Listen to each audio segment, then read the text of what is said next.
Jeg vil i dag fortælle lidt om iPad, og det at en 16 GB Wi-Fi iPad kan gå på 3G-netværket via din iPhone.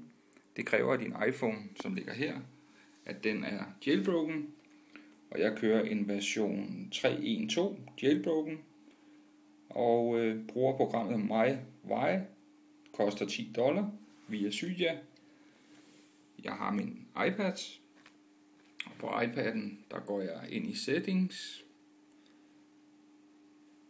og jeg har valgt mit Wi-Fi-netværk, som lige i øjeblikket er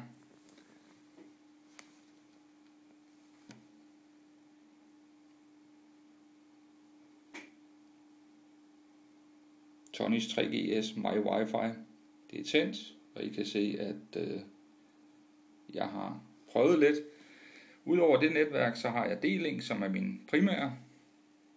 Vi prøver at se, om jeg kan få forbindelse til internettet.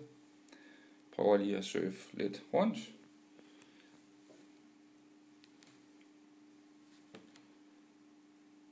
Og hvis man ser her, så loader den fint, og den kører på 3G-netværket. Så man behøver ikke at købe en Wi-Fi og 3G iPad. Man kan nøjes med den her, hvis man har en iPhone 3G eller 3GS med MyWi på til $10 via Cydia. Det jeg også godt lige vil vise, det er, nu slukker vi lige herover. Så lukker den for tethering her. Og jeg går igen på mit normale Wi-Fi netværk og går ind og vælger det. Det jeg vil vise, det er, at man kan rent faktisk godt ringe for en iPad via programmet Skype. Jeg går nu på Skype, og den signer ind. Så har jeg mulighed for at ringe op. Det er en rimelig stor telefon, men det er muligt. Jeg prøver at ringe til Skype. Test call.